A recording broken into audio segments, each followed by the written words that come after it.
Hello everyone, అందరు ఎలాగున్నారండి? నేనైతే చాలా బాగున్నాను. మీరు కూడా చాలా చాలా కూల్ గా ఉంది. వెదర్ అంతా చల్లగానే ఉంటారు. అందరూ చల్లగా ఉండాలా, నేను ఉండాలా చల్లగాని.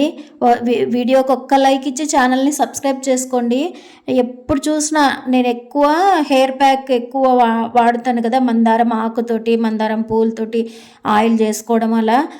కాకపోతే పెద్ద చెట్టు ఉండేదండి, ఏరు పురుగు కొట్టేసి పెద్ద చెట్టు కూడా చచ్చిపోయింది. అందుకే వాతావరణం బాగా వర్షం పడి ఆ మట్టి కూడా బాగా మెత్తగా ఉంది కదా అనేసి దగ్గరలో ఉన్న చెట్టును ఒంటి రెక్క మందారం తీసుకొచ్చి నాటినాను. మందారం చెట్టు, ఇంకొకటి గోరెంటాకు చెట్టు.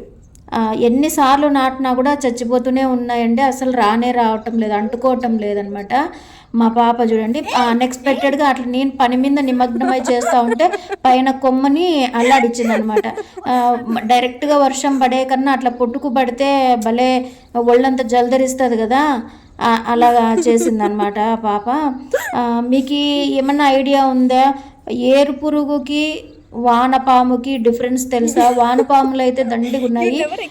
వానపాములు ఉంటే మొక్కలు బాగా వస్తాయి అని అంటారు. వాటికి మొక్కలకి ఒక ఎరువులాగా ఉంటుంది అంటారు. ఏరు పురుగు అని అంటే మొత్తం చెట్టునంతా లోపల నుంచి కొట్టేస్తూ వస్తుంది అని అంటారు. నాకు మళ్ళీ దానిలో చూస్తే మాత్రం డిఫరెన్స్ అయితే తెలియదు, కానీ ఇలాగ డిఫరెన్స్ అయితే చెప్తున్నారు, విన్నాను. మీకు ఇంకా ఏం తెలుసా నాకు కామెంట్ సెక్షన్లో కామెంట్ చేయండి.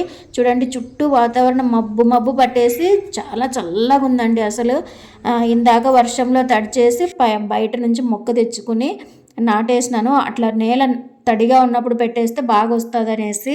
ఈ వర్షానికి మీరేమేమి మొక్కలు నాటుకున్నారో మీ గార్డెన్లోనే నాకు కామెంట్ సెక్షన్లో కామెంట్ చేయండి ఫ్రెండ్స్. వీడియో నచ్చినట్లయితే ప్లీజ్ లైక్ చేసి ఛానల్ని సబ్స్క్రైబ్ చేసుకోండి friends. Thank you for watching. నమస్తే.